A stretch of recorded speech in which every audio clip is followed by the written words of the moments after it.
एक गांव के किनारे एक जादुई दरिया बहता था।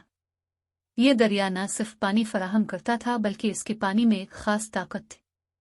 जो भी इस दरिया का पानी पीता उसकी ख्वाहिश पूरी हो जाती थी। गांव के लोग इस दरिया को बहुत मुकद्दस समझते थे और हर साल एक त्यौहार मनाते थे जिसमें वो दरिया की पूजा करते थे। एक दिन गांव में एक छोटी सी लड़की रहती थी जिसका नाम ज़ैनब था। ज़ैनब को दरिया के बारे में बहुत कुछ सुनने को मिला था, लेकिन उसने कभी दरिया का पानी नहीं पिया था।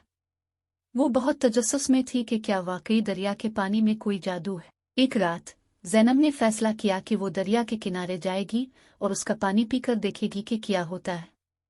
ज़ैनब दरिया के किनारे पहुंची और उसने पानी का एक छोटा सा घूंट लिया।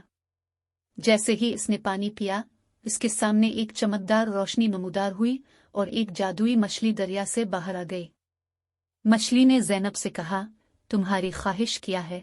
ज़ैनब ने सोचा और कहा, मैं चाहती हूँ कि हमारे गांव के तमाम बच्चों के पास खाने के लिए काफी खुराक हो और वो खुश रहें। जादुई मछली ने मुस्कुराकर कहा, तुम्हारी ख्वाहिश पूरी हो गई है। अगले दिन गांव के तमाम बच्चों के घरों में खाने की बहुतायत हो गई। ज़ैनब बहुत खुश थी कि इसकी ख्वाहिश पूरी हो गई थी, लेकिन इसे एहसास हुआ कि जादुई दरिया का पानी सिर्फ एक बार ही काम करता है।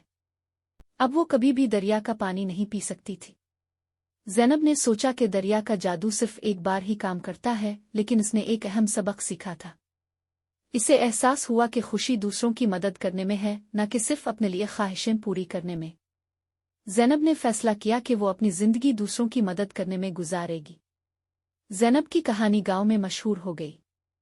लोग उसकी हिम्मत और दूसरों की मदद करने की ख्वाहिश को सराहते थे। गांव के लोगों ने ज़ैनब को एक हीरो की तरह मान लिया और वो हर साल त्यौहार के मौके पर दरिया के किनारे जमा होते थे ताकि ज़ैनब की कहानी सुने। ये कहानी ज़ैनब की थी, जो न सिर्फ एक जादुई दरिया की तलाश थी बल्कि एक सबक भी थी कि दूसरों की मदद करना ही असल खुशी है। ज़ैनब ने सीखा कि जादू सिर्फ दरिया के पानी में नहीं था बल्कि इसके दिल में थे। For more videos, subscribe to our channel.